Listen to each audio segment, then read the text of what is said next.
V dnešním videu se podíváme na to, jak jsem já s Pokecem šli do útulku pro pejsky a dali jsme jim tam 100 dárků. Byl to skvělý dárek na Vánoce a pomohli jsme takhle komunitě, takže se na to jdeme podívat.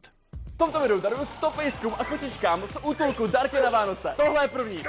Jo, jak jsi mu tekl? A tohle bylo úplně mega. Takže pár psů tam bylo actually mega agresivních. To se potom ukáže, myslím, v tom videu, ale jakože pár psů tam bylo actually nebezpečných a byly jakože fakt jako agresivní. První pejsek dárek dostal, na dalších 99 zbývá, takže jsme vzali tyhle všechny věci, co jsme dostali od Woolworth. A teď A samozřejmě tohle to nebyly jen pejsci, ale byly tam i kočky, takže tak. je půjdeme rozdat. Jdeme na to. Pes číslo 2, máme tyhle 3 hračky, necháme ho vybrat. Jo, jakou chceš? Jdu uprostřed, OK. Tučka, jaká má? Ale jakože my jsme měli hrozně moc plišáků. My jsme měli možná i víc dárků, než tam bylo těch zvířat. Nebudu kecat. Máš šťastný. Pes číslo 3, tady 4, pojď, 5, pojď, tady 6, pojď, 7. Jo, tady ten čeká. Myslím, že tohle byly ti agresivnější psy, nebo něco takového, ale tohle se tam úplně mega koukal, úplně ready na to mě sníst, jo. Dobře. Tak samozřejmě jim nedáme jenom pavlsky, ale i pořádné dárky, takže tady tenhle ten dostane perníčkového panáčka, tady tenhle ten zaslouží velkou kost, okay. Tady ten to zaslouží tohle vtipného Santu. No, tak ten. Ale já mám pocit, že třeba mám pocit, že tady zrovna tady tenhle ten pes, já nevím, jestli se to ukáže, nebo ne. Ale když jsme se tam potom vraceli, tak on toho Santu úplně rozkousal. Takže myslím, že jsme mu potom dávali ještě jeden, protože už svého zničil, ale tak no. Ten chce úplně. Pro tohle z toho velkého psa pořádný dárek tu krásu, no. Ten si zaslouží tohoto dinosaura. No, dobré. No a tady tenhle vypadá tak smutně.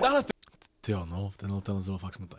Finka se jmenuje Linda. Na první pohled vypadá silně, ale prošla si ztrátou domova. Dlouho bloudila ulicemi Brna a to jí zanechalo šrámy na duši. Stala se nedůvěřivou a plachou. Naštěstí byla odchycena a převezena sem do útulku a my jsme si pro ní dnes připravili překvapení. A jelikož tady poslední, tak dostane 2. Kost? Okay. A jo, vlastně tohle jsme dali 2 dárky, a jo, vlastně. Jaká ještě? On neví, který se má vybrat. No, chce oba 2. Suffering from success. Chce další. Hele, sice jsme mu dali 2 dárky, ale podívej se na něho, dáme mu ještě jeden. Jo, my jsme měli hrozně pamlsku, my jsme neměli jenom, jak se říká, jenom hračky, jakože typu plišáků a nějaké prostě bambule, nebo co tam bylo, ale bylo tam i hrozně moc těch pamlsk a tak dále. Mě jich úplně líto, jakože, bylo to smutné, na ně, ale jakože byli jsme si pokecat s těma jakože lidma, kteří to tam jako vedou a dost z nich budou adaptovaní, takže to mě tak jako ujistěvalo srdce. Ten je smutný. A on je smutný, jakože tady má tak dárky. On to úplně roztrhal, náš Santa. No říkám, to úplně roztrhal. Když dostaneš autíčko na ovládání na Vánoce, instantně s tím přijedeš se schodu a rozbije se ti. Tohle se stalo. Na tohle byli hodní pejsci, no a teďka přijíždíme k části, kde už jsou pejsci trochu zlejší. Jo, to byli agresivnější psi, kteří nás brutálně to štěkali. A snad tohle bych asi někdo adoptuje. Jakže jo. A doufám, že všichni samozřejmě budou adoptovaní a tak dále. Agresivnější, takže musíme dávat pozor, aby nás nekousli, protože nechci tady úplně přijít o ruce, no ale dárky si zaslouží i tak. Právě jsme dojeli do části, kde jsou agresivnější psy, no a tohle je jeden z nejagresivnějších psů, co tady v tomhle. Zrovna, hele, já přísám Bohu, my jsme tam byli a ten pes jakože úplně brutálně šikal, ten jakože byl úplně mega naštvaný, ale zrovna když jsme to vytáhli kameru, tak byl úplně největší prostě, tady vypadá úplně jak nejvíce innocent prostě pes na světě, i když jako mega moc šikal a úplně byl mega agresivní. Útulku vůbec je. No takže se k němu nebudu ani přibližovat, můžete vidět, že už se docela spes krsty mříže. Tenhle se jmenuje Satan. Okay. Jo, takže se jmenuje Satan, my jsme byli úplně, že jak se jmenuje ten pes a řekl, že se jmenuje Satan a jako viděli jsme teda tím pádem pes tak jmenuje. Bál si se nějakých těch psů, jakože pár z nich actually bylo jako nebezpečných a tam byla vyloženě jedna část, kam jsme ani nemohli, myslím, kvůli tomu, že tam byli až tak moc jako nebezpeční ti psy. To nepovídá o všem. OK, mám se ho docela respekt, neříkám nic. Ale i tak jsem si pro něj připravil dárek, protože přece jenom jsou Vánoce a nikdo by neměl zůstat bez dárku. OK. Tak hele, pojď. Hop. To mu hodil na hlavu. Hodil na záda. Podívej, jak skáče, kámo, tak je z toho happy. On to řekl bez něho. Satané, podívej, jak běží. On se fakt jmenuje Satan, kámo. Tak tady máš. Hop. Hop. Co dělá za triky s tím? Tohle už je 20. pes. Já tady pro něho mám adventní kalendář, on se to asi úplně neotevře. Počkej, tak můžu otevřu jedničku. Takhle vypadá, kámo, adventní kalendář pro... Jo, vlastně my jsme měli adventní kalendáře pro psy. To nevím, jak by si ti psy jakože postupně otevírali asi, ale jako, bylo to cool. Pejsky, tak jo. Hop, no jo, to odneslo. Tak 20 máme, no a 80 zbývá. No mám tady ještě dárek pro jednoho zlobivého psa. Já úplně zapomněl, že tady tohle... Ježiši, jsme natočili něco takového. Daj mi hračku. Tohle už jsou úplně všechny náhubky, co tady tihle psi mají. Zajímavé je to, že nemají nějaký společný, co by si půjčovali, ale každý pejsek má vlastní náhubek. Jo, každý tady měl vlastní, tyjo, tolik obojků a tolik náhubků, tyjo. To ještě bylo cool, to ještě jako bylo milé, že každý měl vlastní svůj a nebo se tam dělali o jeden. Se mi líbí, že na ty pejsky fakt myslí a pro každýho mají nějaký originální obojek. Je super, že se snaží, aby se cítili jako doma. Na takovýhle obojek bude pro ty úplně nejnebezpečnější psy. Jo, tohle actually bylo jako... To bylo ostré, actually. Je to dost ostré? Já, holy damn.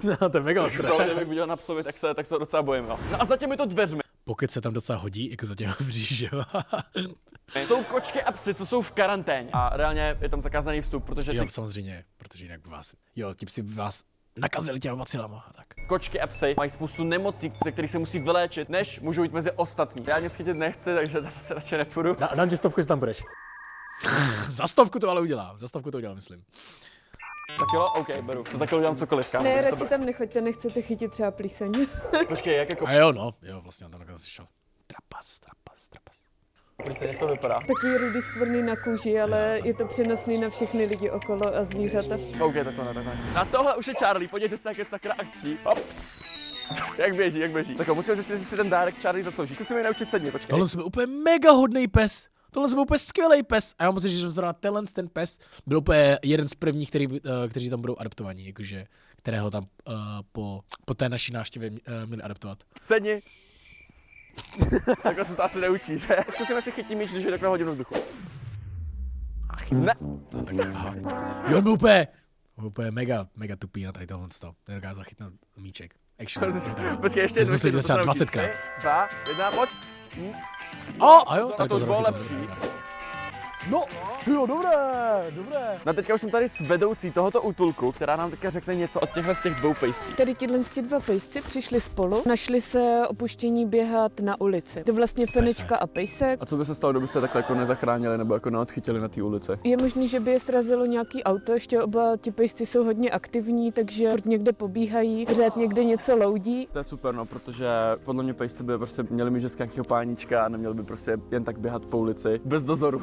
To 100%. Tak pojďme Charlie a utědat nějaký ty dárečky. Jdeme na to. Tak jo, hele, protože jsi byl hodnej, Charlie, tak Měli třeba 4 takové obrovské krabice prostě dárků. tady máš všechny tyhle hračky, hele. To je to. No, ok.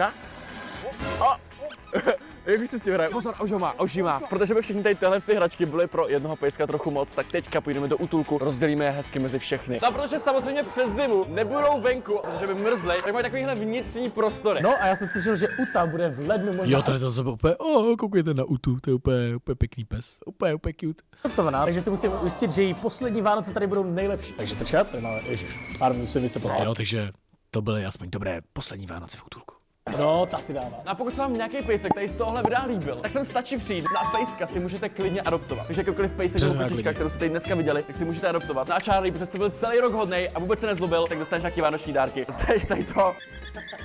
Podívej, je to mega šťastný, podívej, jak to skočí. Ale Charlie byl mega hodný pes. Uta i Charlie byli úplně mega skvělí psi. Ještě mu dáme tu kostičku. Tak to si myslím, že má hezký Vánoce. No a my jdeme rozdávat dál. Tohle je 30. Ten je trochu starší, takže nemá rád hračky, ale jídlo neodmítne žádný pes. Přesně tak. Ale dává si to. 35. Tak. 40. 45. Ten je úplně mega šťastný kudět.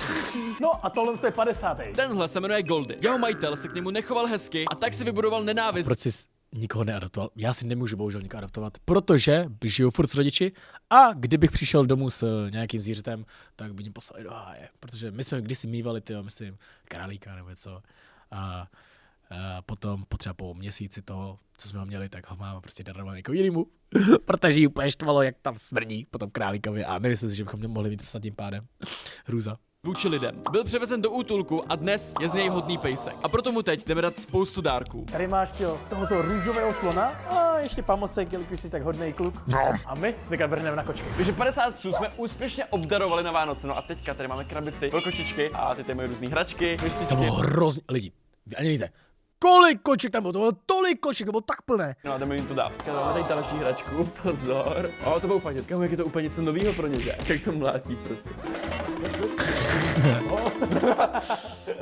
Moje oblíbená část na téhle jakože, na tomhle řekněme, výletě, nebo nebo prostě darování těch dárků je, že jsem si mohl pohrát s těma kočkama a psama.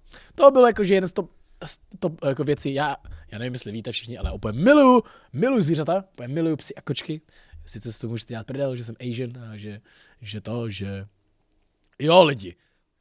My jsme tam byli v tom útulku na kočky, pro kočky a psy a pokud jsem dělal celou dobu prdel, že tam mám guláš, že tam mám připravenou večeři a tak dále.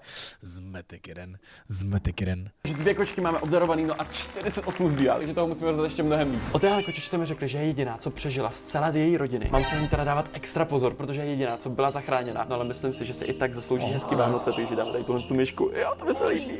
Už ji chce. Okay. Koupíš si někdy zvíře? A chtěl bych si mega koupit v budoucnosti psa. I kočku. Jakože plánuji mít obrovský barák, tyjo, a úplně hrozně moc místa, takže tam budu mít tolik zvířat. Hele, užij si Vánoce, jasný veselý, hele. A další kočka. Já jsem se fakt lekl, kámo, já jsem se všechno vyskočila po mně. A tady tohle všechno jsou ještě miminka nebo děti. No a teďka se s váma rozloučím, takže čau. Mezi tím, co Adam rozdával další dárky kočkám, jsem se šel podívat, jak vypadá psí nemocnice. Jo, to je štěňátko. Tohle byl úplně mega roztomilý pes. A já mám pocit, že má třeba 3 měsíce nebo něco takového. Že je úplně mega mladý, ale už je jako mega velký. Ten pes bude obrovský potom. Nemá jméno zatím, on je tady chvilinku a Malej bige, bude prostě jenom bige.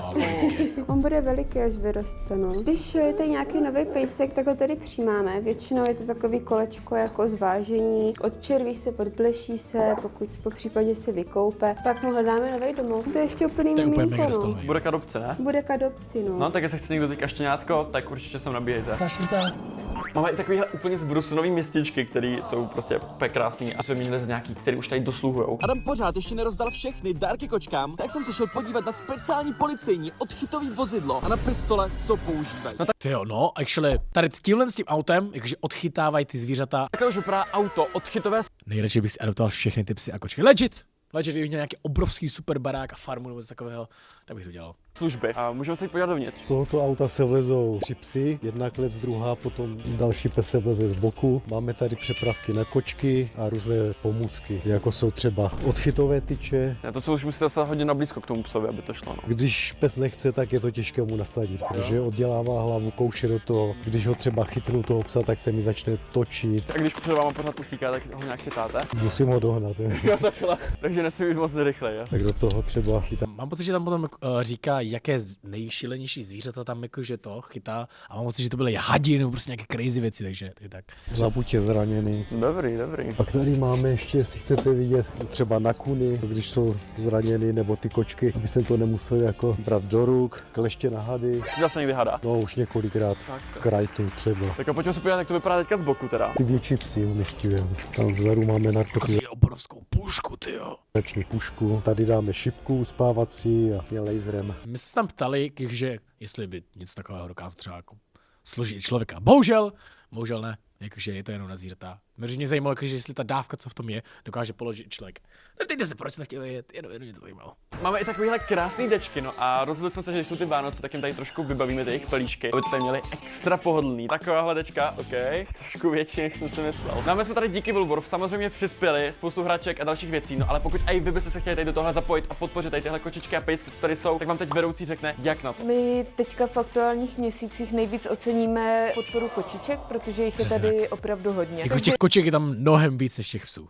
Různé krmení, hračky, pamlsky, kočičí písky. Kdyby někdo chtěl podpořit přímo pejsky a ne kočičky, tak tam taky uvítáme nejvíc tu mokrou stravu, takže různé konzervy, Přesnak. kapsičky, ale samozřejmě budeme rádi třeba i za Jsi to chtěl vědět o té pušce kvůli pokeci? Je legit, chtěl jsem střelit pokece, potom co tam všechno říkal, to je hrůza. pamlsky, hračky, obojky, vodítka na větší plemena převážně, protože těch malých tady moc není. A máme teda i veřejnou sbírku, kdyby chtěl někdo přispět finančně, budeme moc rádi. Financujeme z toho třeba náročnější operace zvířátek. Odkaz na webovou stránku najdete tady. Jsou tam i různé informace o tom, jak funguje adopce, co uvítáme teď aktuálně nejvíc právě za ty materiální dary, vlastně všechno o našem útulku. Úspěšně sám podařilo rozdat úplně jiné věci. Tohle byl mega dobrý shot. Měli. Věřím, že pejsci a kočičky mají radost a pokud byste taky chtěli přispět, tak určitě naběhejte na první odkaz dole v popisku. Všechna pomoc se hodí. Dávejte odběr a čau! Za mě úplně mega W video, pomohli jsme zvířátkům a tak dále, jakože za mě úplně jakože dobrá věc, tyjo. A tak no, jakože, co myslíte lidi, co si myslíte, je to W video? Myslíš si, že tady to bylo jako dobré video, jak udělali jsme dobře to pro zvířata?